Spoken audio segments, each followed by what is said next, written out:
Joy Hind. Hello student, welcome to RREI।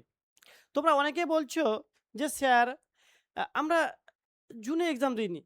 অনেকেই বলছো যে স্যার জুনে এক্সাম দিইনি, তো ডিসেম্বরে ইউজিসি নেট কবে হবে?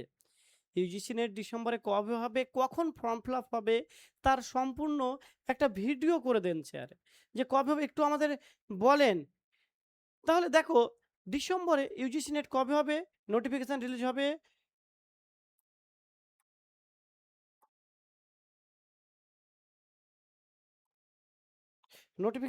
হবে সেপ্টেম্বরে।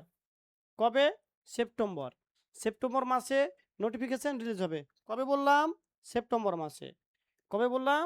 সেপ্টেম্বর মাসে এই নোটিফিকেশানটা রিলিজ হবে। কবে? সেপ্টেম্বর মাসে। দেখতে পাচ্ছ? হ্যাঁ, সেপ্টেম্বর মাসে নোটিফিকেশান রিলিজ হবে। তাহলে অ্যাপ্লিকেশন প্রসেসটা কবে শুরু হবে স্যার? হ্যাঁ, সেপ্টেম্বরে রিলিজ হওয়ার পরেই কিন্তু অ্যাপ্লিকেশন সেপ্টেম্বরের শেষ উইকে। কোথায়? শেষ উইকে। অ্যাপ্লিকেশন শুরু হবে অক্টোবর থেকে নভেম্বরে। অক্টোবর থেকে নভেম্বরে কিন্তু অ্যাপ্লিকেশন প্রক্রিয়া শুরু হয়ে যাবে। তাহলে এক্সাম ডেটটা কবে হবে? এক্সাম ডেট হবে ডিসেম্বরের 2026-এ হবে বা জানুয়ারির 2027-এ। তাহলে দেখো, এক্সাম হবে ধরে নাও যে ডিসেম্বরের 20 তারিখের পর। কবে? 20 তারিখের পর। 20 তারিখের পর।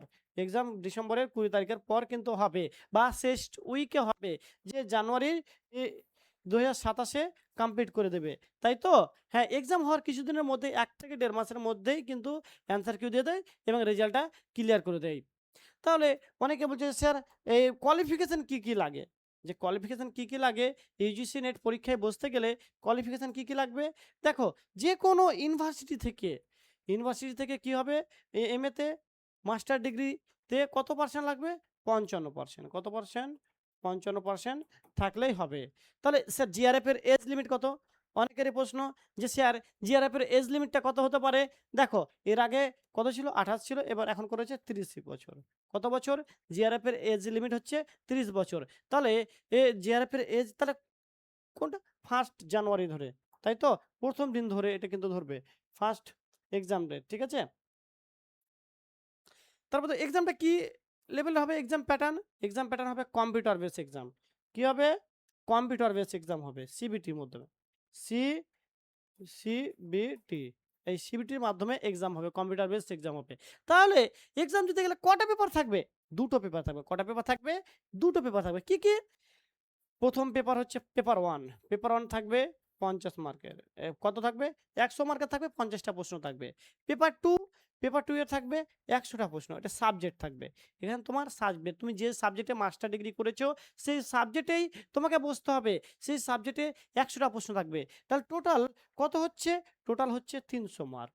কত মার্ক? 300 মার্ক। পেপার ওয়ানে 50টা প্রশ্ন থাকবে, প্রতিটা প্রশ্নের মান হচ্ছে 2 করে, তাই তো? প্রতিটা প্রশ্নের মান হচ্ছে 2 করে। তাহলে 50, এখানে 100, সাবজেক্টে 100টা প্রশ্ন, তাহলে টোটাল 150টা প্রশ্ন। তাহলে 150 দুগুনি,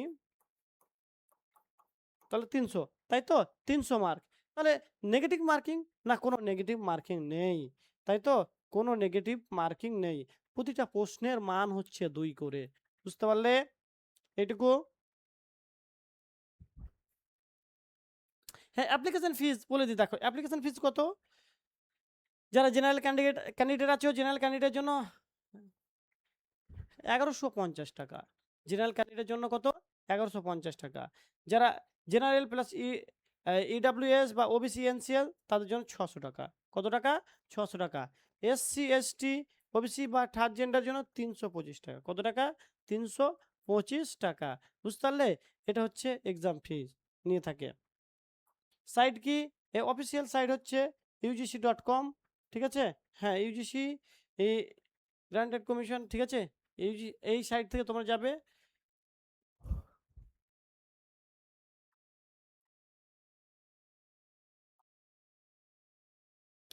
তোমরা লিখলে পেয়ে যাবে, ঠিক আছে? সব কিছুই ইন্টারনেটে অ্যাভেলেবেল। তো তোমরা ডিসেম্বরে যারা পড়াশোনা করছো ডিসেম্বরের জন্য, তারা কাইন্ডলি পড়াশোনা শুরু করে দাও।